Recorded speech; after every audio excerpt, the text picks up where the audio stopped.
Maligayang pagbabalik mga kasolid, Mr. Sean Gibbons na isahan ng Japanese promoter. Inaasahang laban di matutuloy. Casimiro kay Inoue pupusta, desidido na. Dahilan sinabi kong bakit. At prediction kay Marlon Tapales hanggang 6 rounds lang daw. Para sa ating unang balita mga kasolid, Isaac Abelara, pinabagsak nga ng ating pangbatong si Magsayo sa round number 3 ng kanilang bakbakan at hindi nga maganda ang pagbagsak nitong si Abelara. Pero ito nga good news mga kasolid. After ngang madala sa ospital itong si Abelara ay tila nabunutan na ng tinik at pag-aalala ang ating pambatong si Mark Magsayo dahil ang latest update dito kay Isaac Abelara. Kumpirmado, MRI is all good and he is back with his family. Yan nga naging pahayag ni Magsayo na makausap ang coach nitong si Abelara. Samantala, Marlon The Nightmare Tapales hanggang 6 rounds lang daw ang itatagal sa laban kontra Japanese monster Naoya Inoue.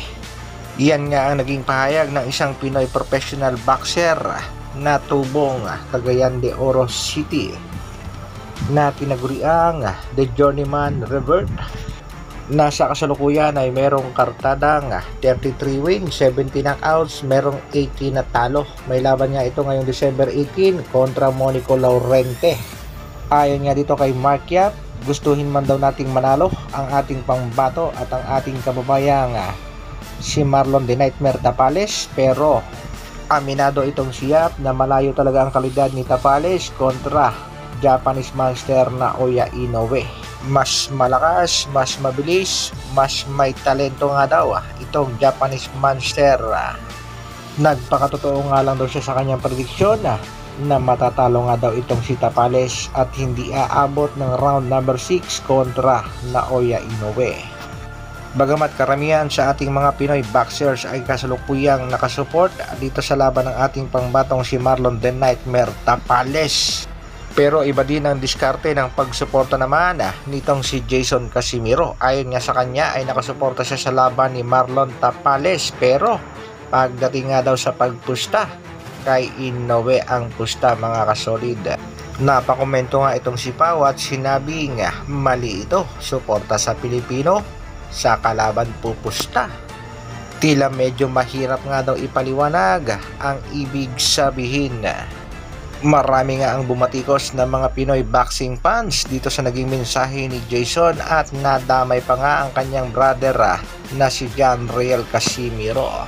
Pero sa mga nakakaalam, alam naman natin tahimik lang itong si Cuadrolas John Riel Casimiro at alam natin nakasuporta ito sa laban ni Marlon The Nightmare Tapales kontra Japanese monster. Paglilinaw nga nitong si Jason Casimiro kaya kay Inoue pupusta dahil alam naman nating mas malakas nga daw talaga itong si Inoue kung ikukumpara dito kay Marlon Tapales. Ayon pa nga sa ilang netizen, nakakapag-post nga lang daw si Jason Casimiro ng mga ganyan dahil sa pagdepensa na rin sa mga haters at bashers ng kanyang kapatid na si Cuadro Alas John Riel Casimiro, na sinasabi nga laos na nga daw at tinatawag pang boy hingal.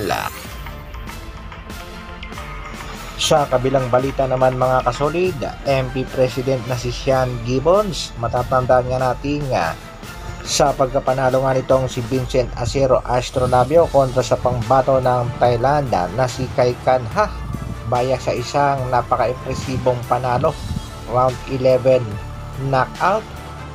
Bakbakan nga ito para sa WBC Bantamweight Eliminator. Nagbigay nga ng pahayag itong MP President na si Mr. Shana na mas madali na niyang maikakasa ang bakbakan sa pagitan ng alaga nga ni Coach Nonoy Neri na si Vincent Acero Astrolabio kontra nga dito sa kasalukuyang kampiyon ng WBC Bantamweight na si Alexandro Santiago.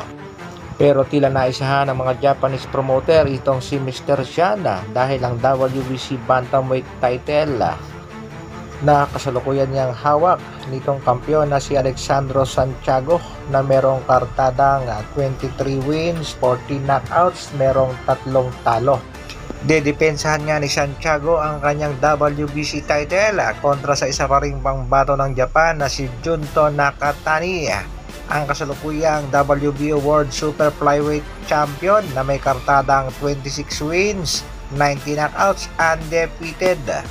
Dadayuhin nga nitong si Santiago ang Hapon sa bansang Japan. Tila malaki ang bigayan kaya napapayag itong si Santiago.